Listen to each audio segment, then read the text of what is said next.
Broadcasting live from the Business RadioX studios in Atlanta, Georgia, it's time for Atlanta Business Radio. Brought to you by OnPay, Atlanta's new standard in payroll.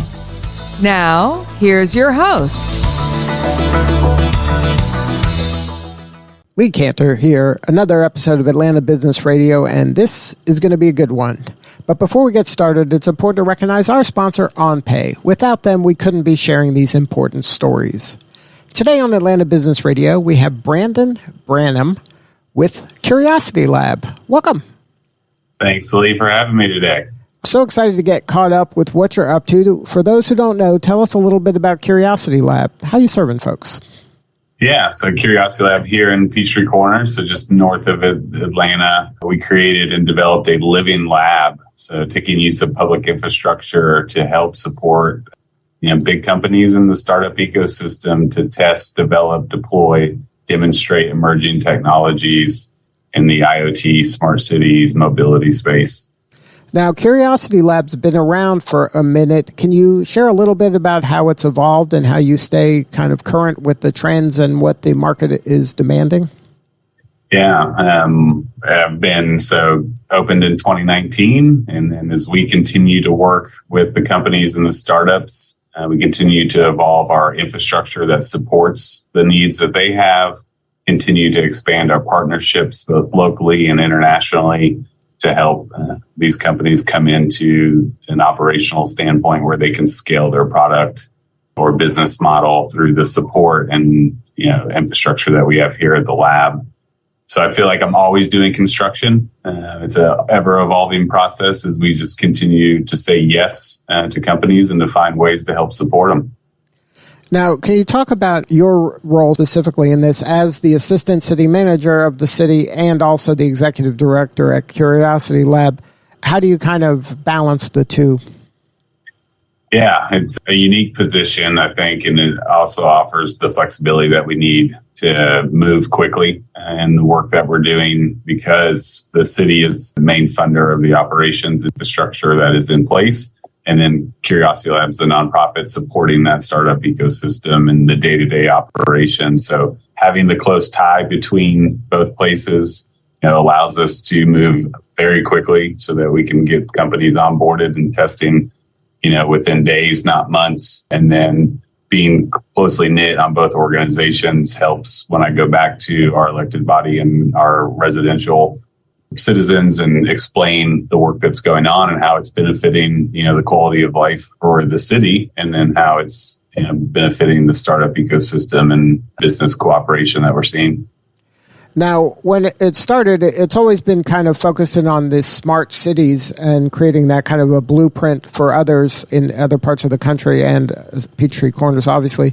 But that term smart city is kind of broadened and it gets broader and broader by the minute as new technologies develop, and the definition of smart kind of expands. Just like at one point there were technology firms, and now every firm is a technology firm because every firm uses technology. Are you seeing the same type of evolution and broadening of the term smart city? Yeah, absolutely. And you could ask 100 people, what is a smart city? And you are probably going to get 100 different answers because it is so uniquely tied to each individual community and the challenges and the services that they're providing. And then how do you use the smart city technology to enhance that service or find new data that you didn't have before that increases traffic flow or helps manage trash service. So it continues to adapt based on the needs of the community. Now, has there been anything that you've uncovered in the almost 5 years now that you guys have been doing it that has made Peachtree Corners smarter? Yeah, a couple folds projects that have really, I think, changed the operational impact, right? We live in Metro Atlanta. Traffic is a nightmare. So how do we start to solve for those challenges? And two things that have really shown that we've led in the space is the use of LiDAR to manage traffic corridors and using that data that you learn, in real time from the edge, and then implementing that into the operational efficiencies of the traffic systems. And then 2 is around connected vehicle applications. So starting to put in devices on the infrastructure in the cars, and then now on to the vulnerable road users like our e-scooters, our e-bikes, our cyclists, motorcycles. And now those devices can start to talk to one another. So we're increasing the safety of the roadway, because now I can tell a car that's 200 yards away that there's a pedestrian in that crosswalk using this type of technology. And then you can send out the messaging from the traffic signal to let that car know, hey, you're not going to make the light. It's going to turn red, so go ahead and start slowing down. Or if you maintain this speed, you will clear the light. So just that efficiency in traffic, but also keeping the safety component to another level.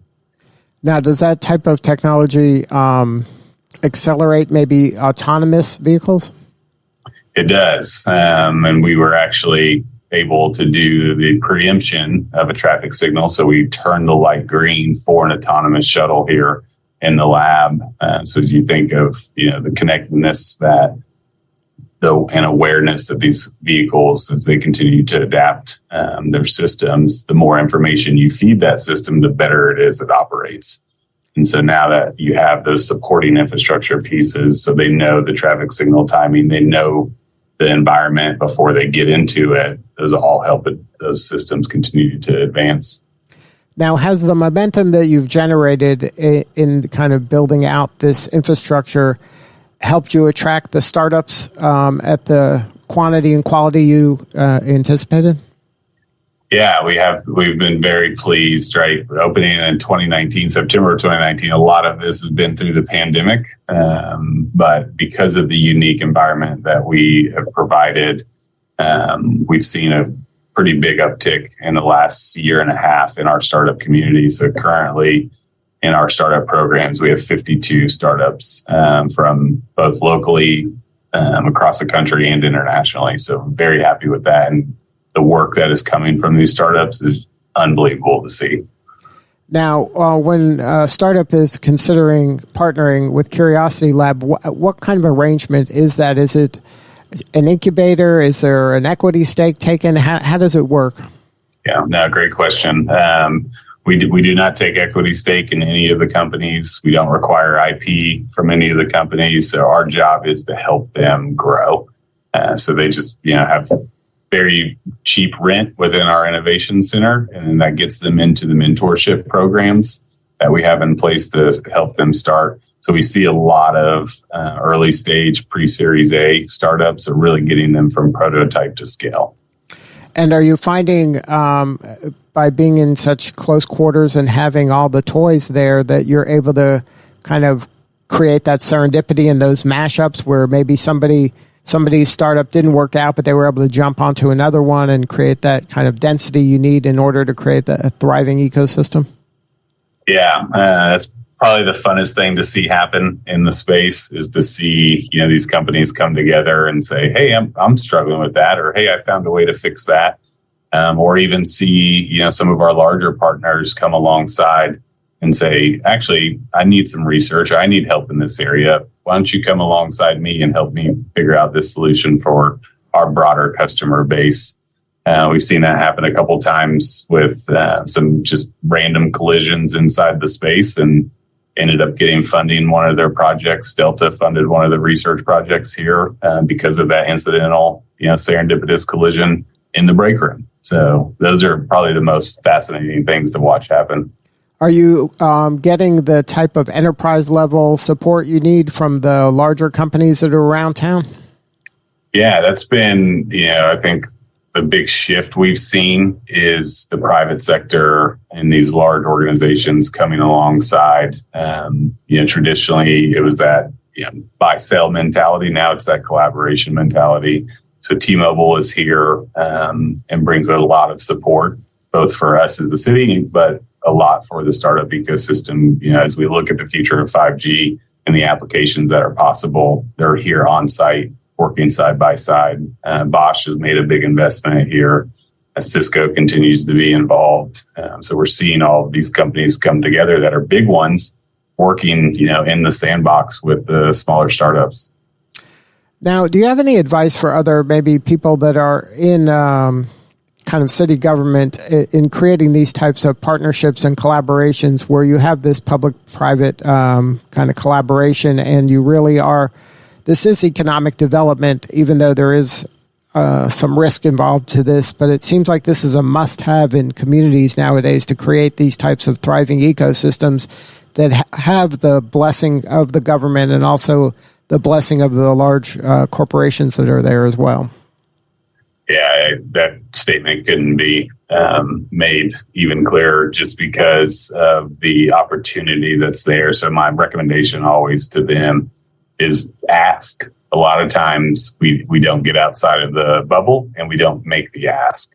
So we're seeing that the private sector is really wanting to come alongside. There's always been that weird division between government and private. But you come to the local level, it's a different perspective in local government. But people just need to ask. So don't be afraid to ask, because you will find someone that will, take that conversation and find a way to say yes.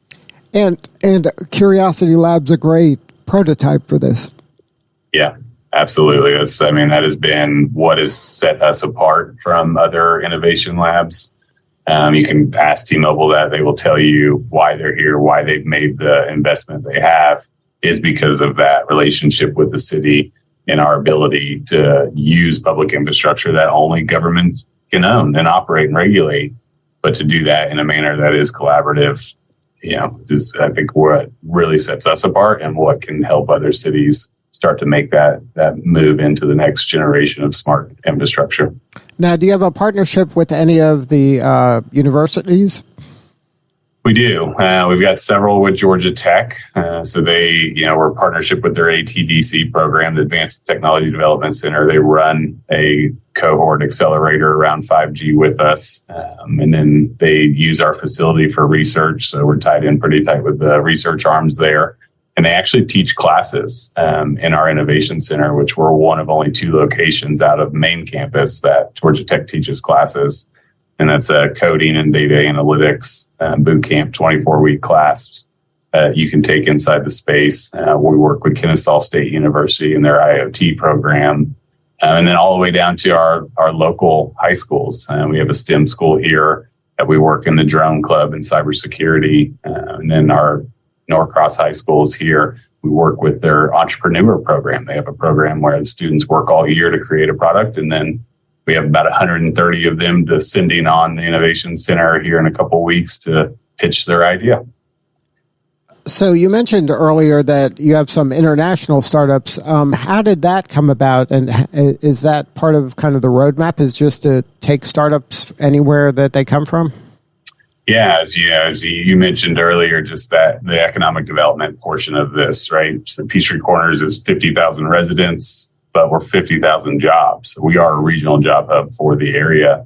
And because of that, we have a zero millage rate. So we don't charge a city property tax. So we have to keep that business environment very healthy. And as we looked into, especially in the smart city, smart mobility, manufacturing, there's an opportunity that most of these international companies are looking to enter the North American market. So how could we, through Curiosity Lab, remove a lot of the barrier of entries for them? How do we get them that soft landing pad to really scale and grow in the North American market? So I've established several relationships. We are the Le French Tech host site, and that is a program that the French government set up to fund French startups' entries into North America. So we capture all of that here for the Southeast. Israel, obviously, Startup Nation, do a lot of work with them and the startup systems there. Partnered with Startup Terrace in Taiwan, largest incubator in Taiwan there. And then in Canada, we actually have an event coming up on April 11th where we're partnered with our team up in Canada to bring the first Canadian-built vehicle showcased here in Curiosity Lab. So what do you need more of? How can we help? Yeah, it's funny. We can go internationally and people know the name, but here in the metro area, we've got a lot of great innovation centers. We've got a lot of great startup systems. So just letting people know we're here, we're aware, and we've got these services here for them. So if somebody wants to connect with you or somebody on the team, what's the website? Yeah, website is curiositylabptc.com. Good stuff. Well, thank you so much for sharing your story today. You're doing such important work, and we appreciate you. Thank you, Lee. All right, this is Lee Cantor. We'll see you all next time on Atlanta Business Radio.